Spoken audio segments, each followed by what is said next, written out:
Anthony Albanese has described his meeting with Chinese President Xi Jinping in Beijing as positive and constructive. But alongside the trade and security discussions, the Prime Minister is advocating for the release of an imprisoned Australian. Writer Yang Hengjun has spent 6 years in Chinese detention, receiving a suspended death sentence on spying charges. The case was raised by the Prime Minister in his meeting with the CCP leader, but Mr Albanese was coy on progress made to secure his release while defending his diplomatic approach. You mentioned Dr Yang was mentioned. Are you able to elaborate, and are we any closer to perhaps getting him out of jail and back home to Australia? Well, I raised Dr Yang's case. You wouldn't expect there to be an immediate outcome. That's not the way these things work. The way it works is by that patient, calibrated advocacy.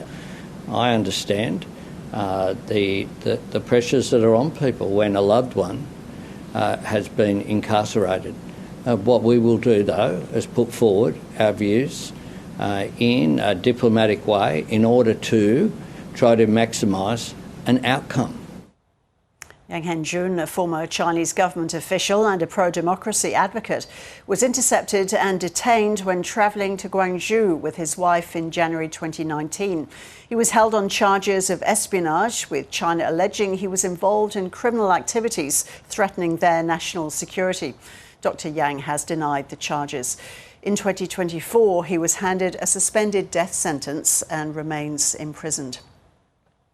The Prime Minister continues to face criticism that the government hasn't pushed hard enough for his release. With more, here's Peter Grester, a member of the Australian Wrongful and Arbitrary Detention Alliance and who himself spent 400 days behind bars while working as a journalist in Egypt. Peter, good afternoon to you. Good afternoon. So what's your response to the government's approach to Dr Yan's imprisonment during this state visit to China? Look, it seems pretty clear that we haven't had any results so far. The government says it's been raising his case in diplomatic channels, but as the supporters, Dr Yang's supporters, have been arguing, we need to place Australian values at the forefront of these negotiations.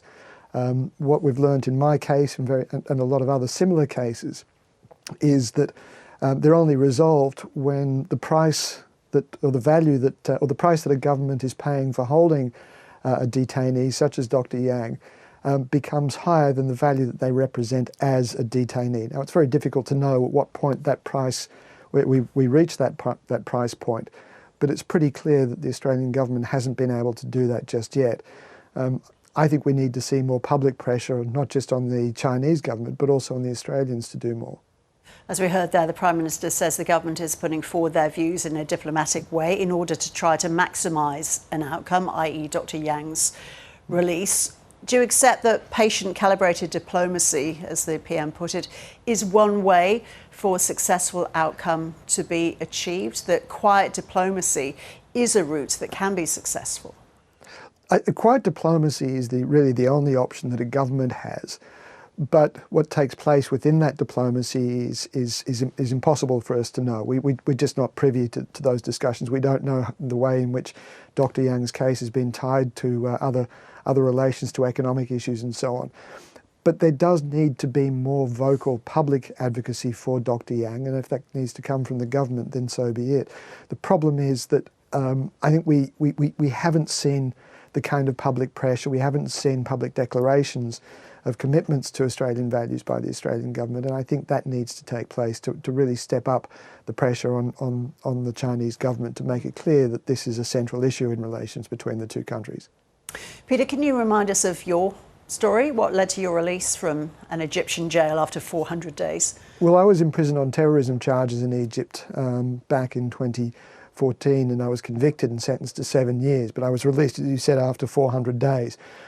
Similarly, we don't really know what it was that got me out of prison. There was no one particular trigger that did it. It was constant mounting of pressure, both public pressure, diplomatic pressure, political pressure, and in some cases economic pressure from a whole host of governments.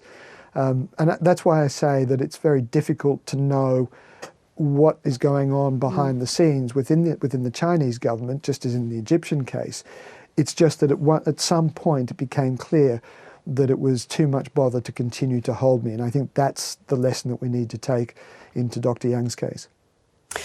Do you know, or do you believe that compromises and deals were being done behind the scenes to secure release? And do you think that similar discussions are going on now behind the scenes in Dr. Yang's case? My case was both more complicated and a little bit simpler. And it was more complicated, or simpler for the Australians, in that there was no direct levers that Australia really had with the Egyptian authorities. We don't have any significant trade connections with Egypt or strategic relationships that the Australian government could leverage. So it became a much more complicated international pressure.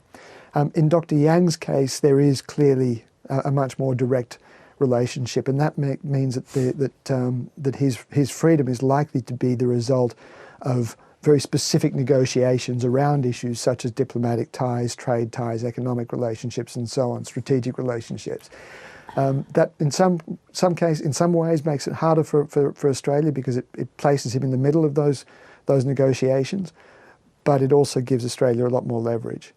So what efforts are you and the Australian Wrongful and Arbitrary Detention Alliance making to have Dr. Yang released? What's going to work? Look, we don't have any direct relationship with the Australian government on these particular issues, but what we continue to argue for is a much stronger, much more public advocacy.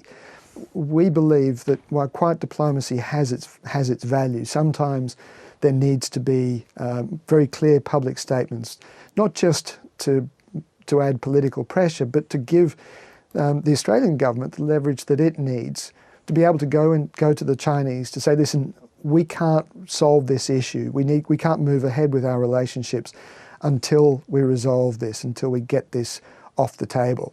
You might recall that my colleague Cheng Lei, another journalist, a Chinese-Australian journalist who was also imprisoned in China, also on espionage charges, was finally released. Her case also became a real sticking point in relationships between the two countries, and she was released only at a time when things started to thaw. And I'm hopeful that we might see something similar in Dr. Yang's case.